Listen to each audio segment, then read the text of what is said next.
So I was asked to talk about real estate today. I think before I do that, who's been in the real estate industry, let's call it more than 20 years? There you go, so have I. The reason that question is important is you've seen some stuff, right? If you've been in the game 20 years, that means you were buying before the real estate crash, right? Our first purchase, Norris Drive, as an investment property was late 2001. So we've been doing this a long time, single family home, 1818 Norris Drive. And the reason that's important is we've also seen a couple of recessions, right? We went through the beginning or the end of the dot-com, we saw the Great Recession, we saw COVID recession, we have seen some stuff. And when you're talking about the real estate industry today and what's going on, you have a lot of newbies who want to make everything look like the Great Recession. It's obviously not. The debt structure of single-family homes is clearly not the same. If you don't know, here's a great trivia question for you. In 2006, the worst year for mortgage origination, what percent of mortgages originated in 2006 were adjustable rate mortgages of some ilk? Anybody want to guess? I would guess north of 60. It was actually 52%, which is a record. What percentage of those were the ultra-toxic, now illegal, neg-am loans? 12%. 12% of loans were negative amortization. If you don't know what that means is you're not even paying enough to pay the interest. They're taking the extra and slapping it on the loan. Can't do those now. They're illegal. So everybody wants to make 2024, 2023, 2022, 2021 like the Great Recession, and it's clearly not. So the other thing to think about is the economy. Do you know who drives the U.S. economy? Consumer. Consumers drive the U.S. economy. We're well over 68%, by some metrics, 71%. Yes, I know the government likes to spend money. Yes, the government is spending more money than ever before, but still we drive the economy. So why is that important to understand? I've been studying the economy for 30 plus years. I have an econ degree, MBA, accountant, numbers, comfortable with math. And if you can figure out what the consumer is doing, things become predictable, right? You can kind of see the dominoes. The other thing that's interesting is, does everybody know me, one rental at a time? Or in the audience, you guys? Okay, so you know the story, right? No partners, just Olivia and I. No direct mail, none of that hard stuff. We're just we were just W-2 employees who reduced our expenses, stacked discretionary income, bought assets, and did it for 20 some odd years.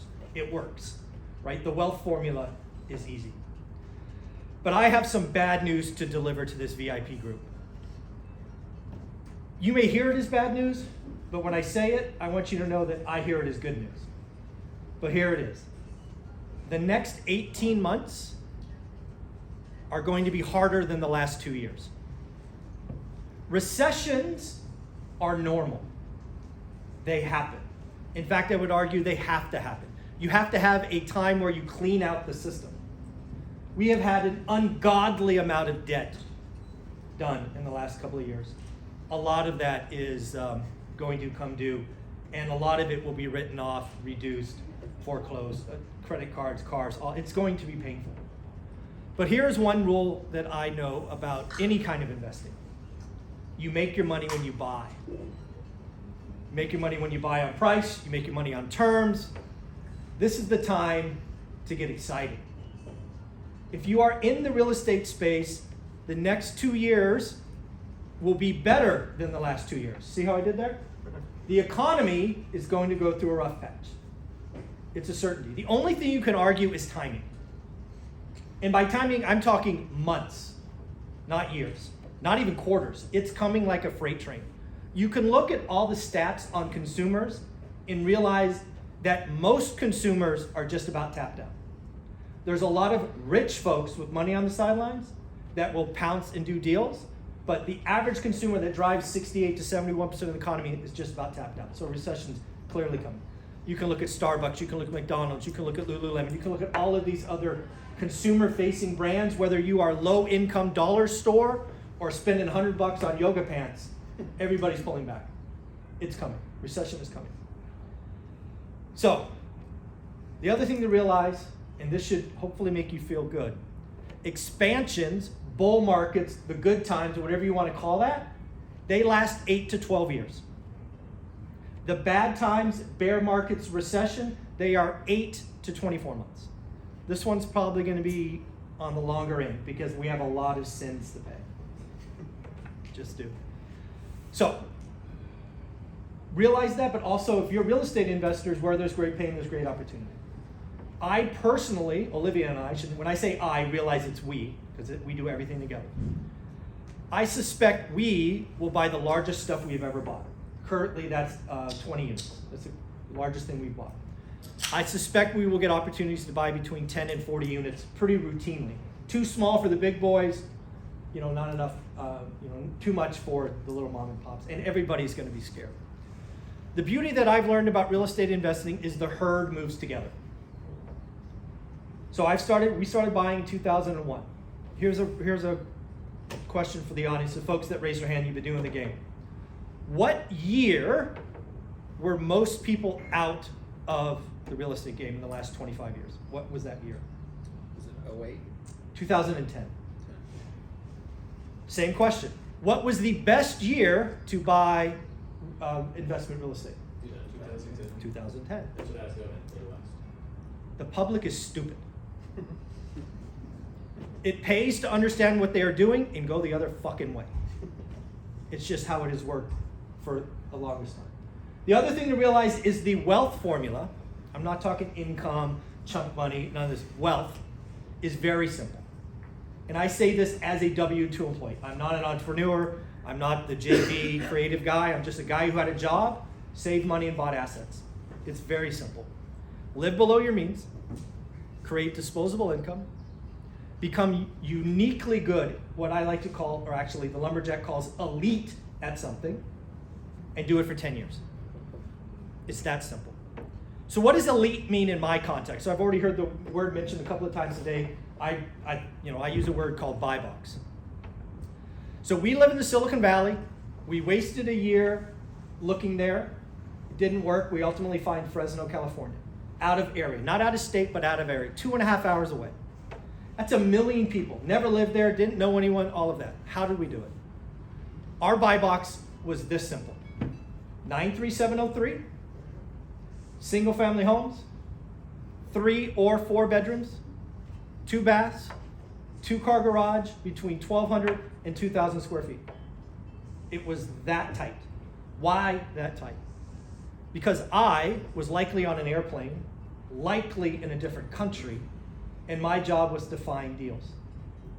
I could only look at a list that had between 15 and 40 active listings. I looked at that criteria for 3 years, every single day. At about the 6-month mark, I knew that criteria that any other human on the planet, and I never lived in that area. If I knew it that well after 6 months, how well did I know it after a year or 2 years? I could know a deal within seconds. So when you talk about how Olivia and I work together, my job was very simple. Find deals, secure capital. If you want to talk about how we ran our portfolio, how we had approvals, all of that, no freaking clue. She did all the hard stuff. She's amazing, detail-oriented, all of that. I did none of the hard stuff. I just looked at deals every single day, and I got capital, whether it was ours, private, or whatnot. Okay. So here we go. I have 5 things that I want to talk about today. So again, great pain coming, great opportunity, whatever lens that you want on that. There's lots of ways to make money in real estate. Pick your lane. Don't have shiny objects, butterflies, chase somebody else's thing. Find the thing that makes sense to you. For us, we bought everything on the MLS. Call it 98% on the MLS. Why? Because I could do that from my phone, I could do that from my computer. I didn't have, go look up the owners. Great idea, want to do that now. I didn't have mailers. MLS. So, people say you can't buy on the MLS. You do it long enough, you could find the deal, get the criteria, and stuff is mispriced all the time. Okay? And again, the wealth formula is easier. Next, no one is coming to save you. This is not necessarily a comment for this room because you all get it, you're here, you paid to be here. But damn it, in the world today, there's a lot of people waiting to be saved. And I have a very rude awakening for them. They're not going to be saved. Or if they are saved, it won't be to the level that they are hoping. I don't want to be at this some kind of bare bones level. I want things greater. Number 3, again, as somebody who's been buying real estate for 25 years, I hope you hear this more apparently. I hope you feel this. It is always hard. It is always hard. You think it's hard today? How about you try to buy a freaking house when a bank that has all your freaking money, you've never missed a payment, you make 6 figures a year, you got an 840 credit score, and they tell you to fuck off because you're trying to buy another rental home, and they say that you, the investor, are the problem. I've been there. I had my private banker tell me to basically F off. You think that was fun to hear? It's always hard. The hard just changes. You have to get better. You have to keep going. You have to have the mindset that it's just a pebble in the road. You're going to get up and keep moving forward. 20 some odd years, every year is hard. The hard just changes. Be better. Get in rooms like this, because the story that you hear here, the story you hear there, you can learn from. It may not be the same circumstance, but you will take something and that hard will feel better. Right? So again, keep getting in rooms like this. Here's another thing. As a real estate investor, do you want more or less competition? Less. More. Really? Wow, I'm not that guy. I want less competition. Okay, if we can all agree on that, except the guy over here is bigger than all of us, so I probably should lean this way. Go get by the SWAT officer. No protection. What do higher rates do? Drive people out. Yeah, it's funny how that works. Higher rates, I want less competition. Here's the truth. And again, I hope you feel the things I'm putting out there. If I had a magic wand, I would make rates 10% today. I want cost of capital to be the same for everybody. Let's make them 10%. What happens? Everybody runs away, they hide, they think they can't do this or that, blah, blah, blah, blah, and I keep writing offers at disrespectful prices that cash flow day one and know that numbers work. Eventually they'll say yes. Again, when you hear the rates go up, think good. Don't think, oh no, the world is over, I'm so scared. Just change your mindset. It is good when rates go up because the little posers go away.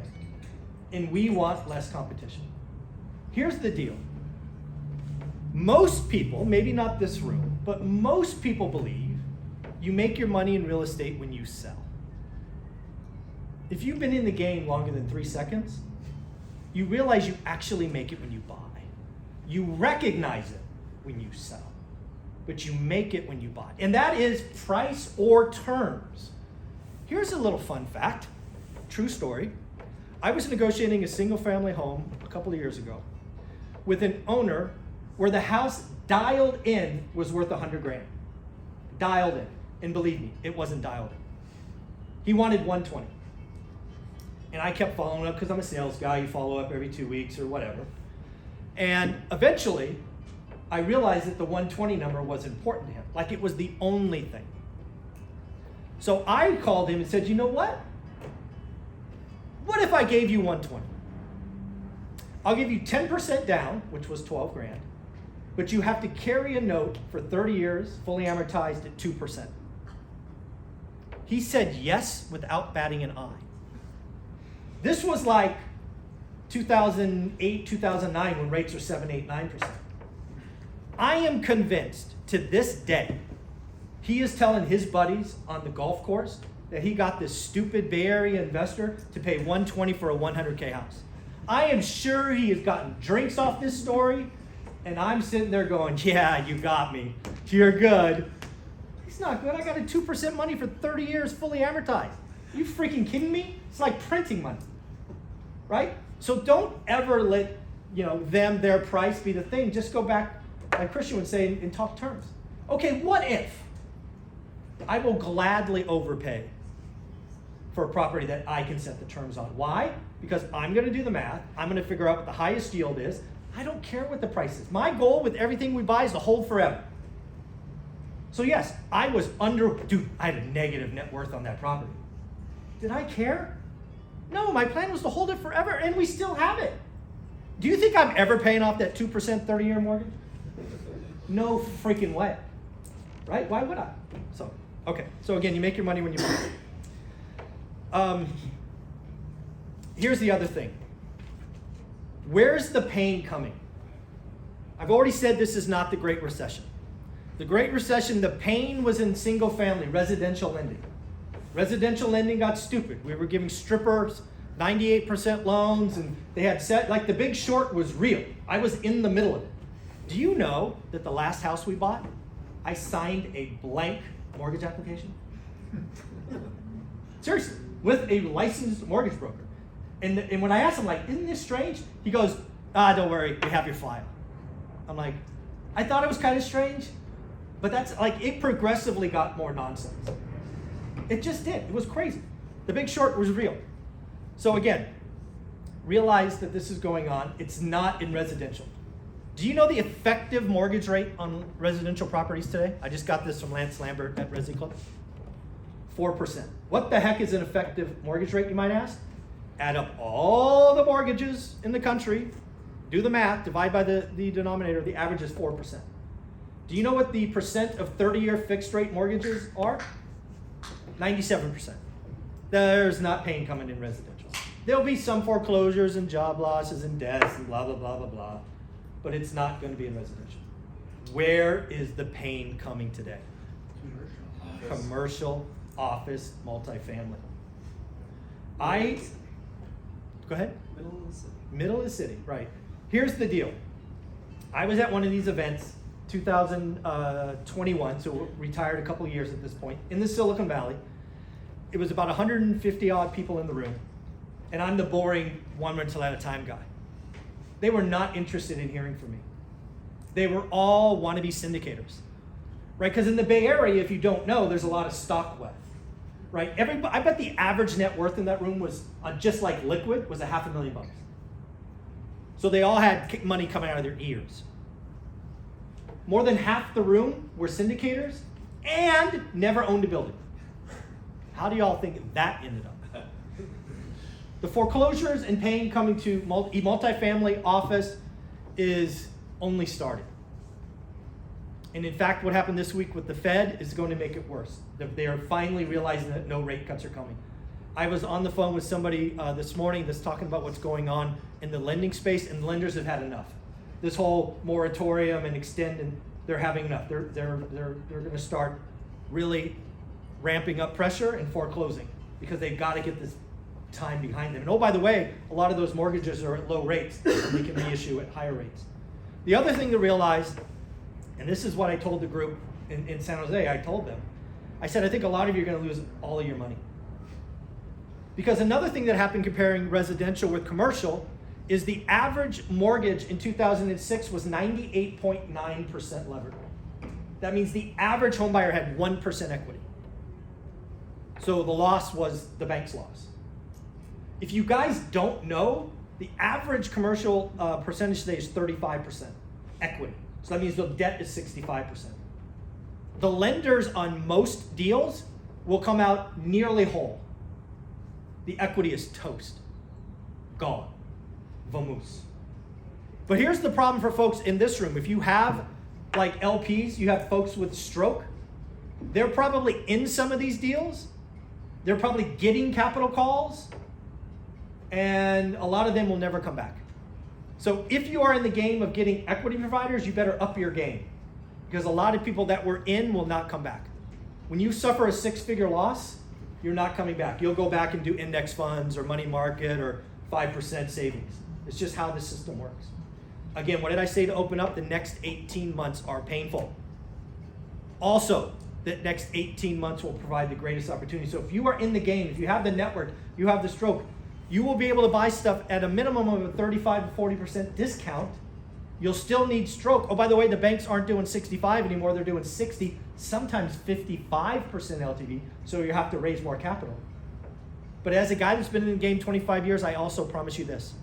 There will be another boom. There's always a boom after the bust. And this next boom will be amazing. We were buying single-family homes. We bought a home in Fresno, California, on a street called Pine for $28,000. The lot was worth $50,000. That house today is worth almost $300,000. That's how crazy stuff can get. I fully expect commercial properties to really, really start suffering probably in the next 3 to 6 months, and then it will bleed. The other thing that people don't realize about the last crisis, and I was in it, single family broke first. Multifamily broke years later. It was like a succession of waves. And the reason that happens is the people that own multifamily, they can bleed a little longer. There's a little bit more cash flow. They can just hold on longer. But they break nonetheless. The pressure that is building on some syndicators in other markets is crazy right now. They took on 1 or 2 year bridge debt with 1 year extensions, all interest only. They're getting insurance quotes through the wazoo. Taxes are going up. They freaking overpaid. Do you guys hear about that property in Houston, Texas? There's a property in Houston, Texas, 512 units. Who wouldn't want to say you own 512 units? Be honest. You all would. I know you would. Would you like to own 512 units when you overpaid the next buyer by $25 million? You might have overpaid, right? But shoot, it ain't your money, right? You raised it from all these other suckers. That property in Houston, Texas, I'll be off by a little bit. I think burned $95 million in equity in 11 months. That's hard to do. There's a lot of that going on today. So again, I think the pain that is coming is definitely multifamily. Here's the deal I've learned in 25 years. It's almost always the debt. Why did the Great Recession happen? Debt. Why is the pain coming to commercial? The debt. But again, if you can get in the way, you can get in communication, you can scoop up stuff at ridiculous prices. Anybody here actually ever buy a property directly from a bank? So we bought a property, we bought a foreclosure, little 10-unit building on a street called Diana. And I got a phone call from a bank president. I thought I was being punked. I seriously thought I was being punked. And he goes, I'm so-and-so from so-and-so bank. I see that you own the property at XYZ. Okay? So far, if you're punking me, you got your facts straight. He goes, we happen to own the building next door. And it's because it's our building. I'm like, oh, I know the building. And he goes, we foreclosed on this. We boarded it up. It's a continuous nuisance, blah, blah, blah, blah, blah. We see that you paid X for the building next door. We would like to give you a loan on this building, 100% of the purchase price. Really? I should probably come see you. We go down, we meet it. Dude, Fresno, California gets hot in the summer. This son of a gun is in a 3-piece suit on a Sunday, right? Showing me this building. Anyways, crazy story. I'm like, wow, I can't believe this. The only thing he wanted from us was we had to put $50,000 in his bank to prove that we were going to do repairs. And of course, that's what we do. We are good landlords. We were going to do that anyway.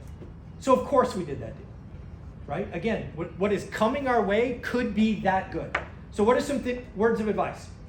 If you are the king of Indiana, or Gary, Indiana, the whole state, we'll just give you Gary. Yes. What I would be doing if I was Mike in Gary, Indiana, is I would be calling the credit unions, the little 1 and 2 branch stores, letting them know that I'm the king of Gary, Indiana. In my mind, I'm giving you some gold here, man. Come on. I would seriously. There are banks that their charter says they're going to invest in Gary, Indiana. They're little mom and pops, they're little credit unions. Call them now so that you're on some list that when the shit hits the fan in 9 months, they might call you. And oh, by the way, call them back every month and let them know you're still here. It doesn't have to work all the time. It only has to work once. That's the stuff that is coming. So next, I get asked about the real estate, the housing market. So here's the deal. When you hear me say real estate, that's everything. When I talk housing, that's single family. Here's the deal for the real estate agents in the room. I have really bad news for you. You probably got into the game of selling homes when we were doing about 6 to 6.5 million existing home sales. We're not going back there for a decade. We're going to be below 4.3 million transactions this year. Probably, I'd bet anybody in this room $1,000 that we're below 4 or 5 for the next couple of years, existing home sales only. We have historical precedents for this. If you haven't seen the early 80s, go look it up. Here's a trivia question for folks. If you want to win some money with your friends, ask them how many existing home sales were sold in 1978. Have the data, pull it up on your phone. I think the answer is 3.99, so call it 4 million. 1978. What year did we exceed 4 million home sales after 1978? Anybody want to hazard a guess? Come on, just take a guess. 92. 96. So you want to ask how low or how long transaction could stay down? A long fucking time. 1996. You think there was more homes and a bigger population than 1970? Dude, we did a whole decade. We didn't get back to 4 million. So if you were in the game of only being paid on commissions, escrows, inspections, all of that, I suggest becoming a hybrid agent. Add other skills, add other things to the game. So what am I watching for? So again, I'm the buy box guy, right? So what am I looking for? So I still have my criteria. I'm trying to figure out what is the average inventory in my buy box today. You should all know that, right? It should be one of your safe searches. What you should be seeing over the next several months, 6 months or so, is inventory growing. Active listings in most markets will factually be growing going forward. Why? High rates. What else happens when inventory goes up? Days on market is going to grow. There will be some of your buy boxes, some of your cities, some of your states where days on markets doubles, could quite possibly triple by the end of the year. Again, you could look at all of that as doom and gloom. What do I look at it as? Opportunity. This is how the mind should work. Why is 90 days on market a good thing in my book? Motivated sellers. It is easier to find motivated sellers. So here's the deal. You live in some town, in some city, you want to sell your home for whatever reason. You think your home is worth, pick a number, 500 grand, 200, whatever, I don't care. You put it on the market, you don't get any interest. What are your two options? Lower it or take it off. Lower it or take it off the market. Here's the deal. What did I say earlier? You make your money when you buy, right? If somebody has a house on the market and they want to sell, they're going to take it off the market. I don't deal with wanters. I deal with need. They need to sell. Here's a fun fact for you. 2010, somewhere between 70 and 75% of the active listings in my market were short sales and foreclosures.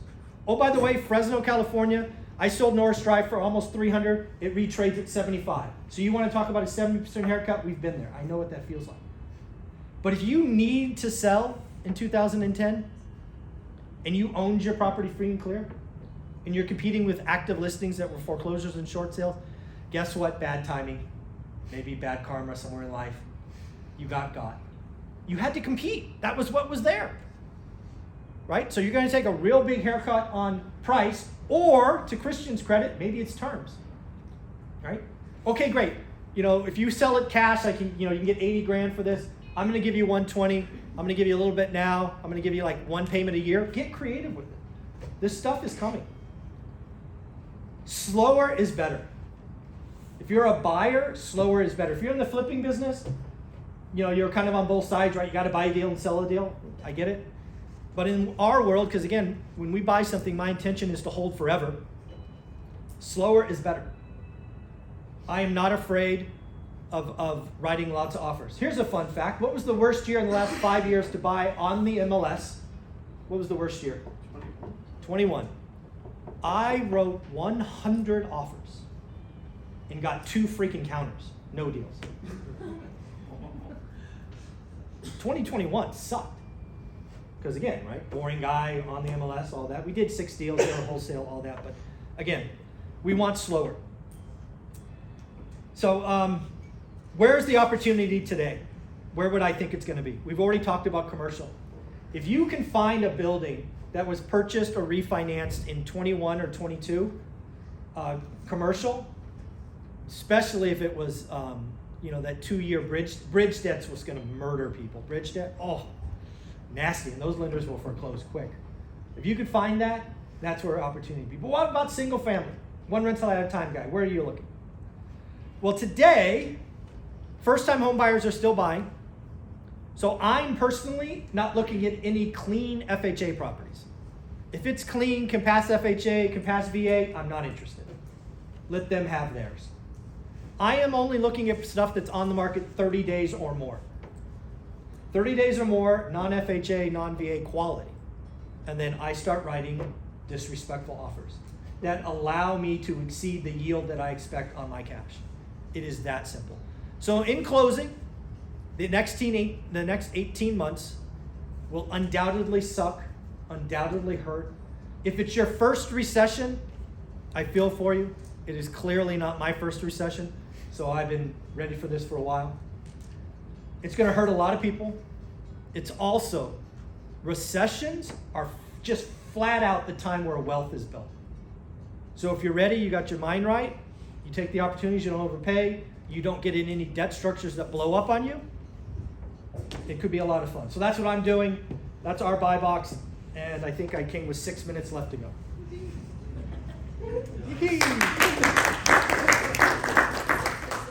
6 minutes of questions, and we'll be here all day. And again, if there are any hard questions, it's for her. You said something the other day, yesterday, I guess. 4 rentals. Yeah. Change your life. Can you? I spend a lot of time with one rental at a time trying to get people's minds right. And again, I was a W-2 employee. I'm not an entrepreneur. In fact, I don't get these joint venture things. It just sounds freaking scary to me. I got one partner and one partner only. She's right over there. People need to understand that only 4 properties could change your life, right? We got in the game in 2001 because I lost all of our money in the stock market. All, 80%, right? Felt like all. I still hurts. It still freaking hurts. But again, I just wanted to get 4 properties. Why? Because I was 30 at the time. I knew by 60, I would have a better retirement than most. 4 properties can do that for you. If you get 4 and you like it, go to 10. This is not about flexing, saying you own 300 when you actually own 3. It's not the game. The game is financial freedom. The game is cash flow. The game is wealth, and that comes with ownership. 4 properties. You get 1 every 2 years will fundamentally change your life. That's what I believe. Question for you. In regards to commercial. Yep, he's gonna put a mic by you so we get a recording. No, Sorry. So in regards to commercial, as I drive around and I look at warehouse, industrial, flex, office space, it seems like more and more and more is vacant. Yeah. And I listen to you talk about all the time how that space is going to draw a lot of pain. So my question to you is, for the future prospecting thoughts, do you think that demand is going to come back, or do you think those will become repurposed into something different? Well, I think the great thing about the capitalist system is it will eventually find its equilibrium. I think there are undoubtedly office cores. Think San Francisco, probably Seattle, Portland. I'm just guessing based on similarities. A lot of that's going to be repurposed, and a lot of that will be tax incentives because the footprint and the plate, what they call the plate, it just doesn't work. There'll be some properties that are just torn down and rebuilt. So yeah, there's going to be a lot of repurpose. That's too much of a heavy lift for me. But somebody in San Francisco is going to be a billionaire in 10 years because they're buying Market Street, they're buying Church Street for 80% off. I just don't have that appetite or that stroke or whatnot, but somebody will. Thank you. Of course. How do you find capital to capitalize on this opportunity? So good news is tomorrow I'll be talking a lot about that, but in essence, it's Millennial Mike's playbook. You have to document your story. I have raised over $10 million 2 different times in my life, and you get a lot more of this tomorrow. In 2010, how about, let's ask this question. How many of you would like to take $50,000 and recycle that same $50,000 20 or 25 times? Great, we're going to talk about that tomorrow. I created at the time, YouTube didn't exist, right? Or if it did, it was in its infancy. I wrote a blog, you can still find the archive, I don't pay for it, so I don't know where it is, called wealthbuildingpro.com. buildingpro.com. What did I do there? I documented what we were doing. I would create a funny name, because I was always worried that people would find the shit I owned. You know, the Gumball house, the Roach house, the whatever. And I would just write a story. And I'm a horrible writer. Did you get a text from me? It probably is misspelled. Why is my YouTube channel one word? Because I can just like type it in and move on. Anyway. So again, wealthbuildingpro.com became a place where we talked about the properties we were buying. We were buying very slowly because it was only our money. By the time I put up my third listing, just documenting what we were doing, people in my network say, hey, I see what you're doing at Wealth Building Pro. I got some money over here. Can I get some of that? I have never asked for a single dollar, and I can raise $10 million tomorrow. Why? Because I matched the time with the deal. So at 2010, we were paying 12% interest. Why? Because I could buy a property. So here's how we did every deal in 2010. My private lenders bought the property, meaning they did the full purchase price. We owned it, right? They're just the note. We would do the repairs because we had day jobs and a portfolio and all of that. And then we would refi later. We were doing burrs and we were documented before it was a thing. We were just moving money around. So that same 50 grand that we had, we recycled 20 to 25 times. Quickly. Because once you have the teams and all of that, the deals were plentiful. So then we retire. Olivia retires in 15, I retire in 18. Folks, if you're ever going to retire financially free, have a plan. Have a plan. The last thing you do is retire February 2nd and you're depressed by February 9th. What a kind of miserable existence that is. That was me. Don't do what I did. I didn't have a plan, didn't have a passion, didn't have an interest. So one of the things I do is I write the book one until at a time. The other thing I do is I decide that I'm going to be flipping slumlord properties into pride of ownership rentals. It's documented in the book. We do that 56 times. We have 6 or 7 figures to play with. I don't want to use it. What do? I don't want to pay 12% because, you know, it's not a long-term hold, right? So we end up paying 6 and 20. We created a partnership or whatever you want to call it. This is all debt. No, when I say it's all debt. 6%. So I paid 6% interest, but I gave them 20% of the upside. Again, full purchase price. We did this 56 times in 27 months. Never made less than 25 grand. So do the math on that. Again, document what you were doing. Be good at it. Never, ever, ever let the private money lose money. Over-communicate. Over-communicate the little text note. I love that. I would do something similar to that. Instead of, hey, your favorite investor did this, you know what I did? I wrote up a monthly summary. This is what we accomplished this month. These were the big expenses. Oh, by the way, our expectation for next month is this. Over-communicate. Document what you were doing, become good at what you are, people will come to you, then over-communicate once you've got their money, and you will have endless amounts of money. I actually created a plaque for everybody that loaned me over $1 million. And there were 5 or 6 people that got those plaques. Reward them. Go ahead. You said that you never partnered with anybody, but then I just heard you say you had funders coming in with 100%, and they got 25% of the 20, 6 and 20 I called it, yep. It was all the note. I just heard partnership. I used the word partner, it's all debt. It's all debt. They got 20% of the upside. I had a real estate lawyer write up the contract, the note, that said it's going to pay 6% interest only every month. The anticipation is this will be a flip. The note expires in a year. He expects to be out in a year. And oh, by the way, at the point of sale, you will get an audited 20% of the upside. It's always been debt. I never had somebody else involved. And it worked really, really well. Just match what you are doing with your audience. Communicate. How did I come up with 6 and 20? Yeah, I talked to the people with the money. And they said, hey, can we do that 12% thing again? I said, no.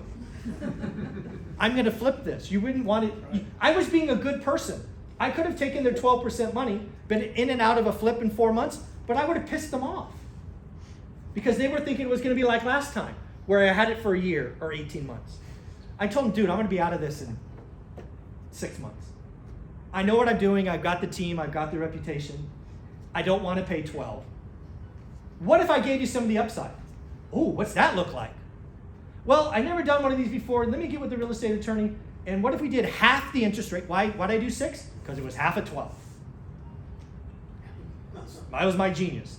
And I wanted to give them 20% of the upside. Why? Because 25 was too much and 10% was too low. And millions of dollars flowed in. It's that simple.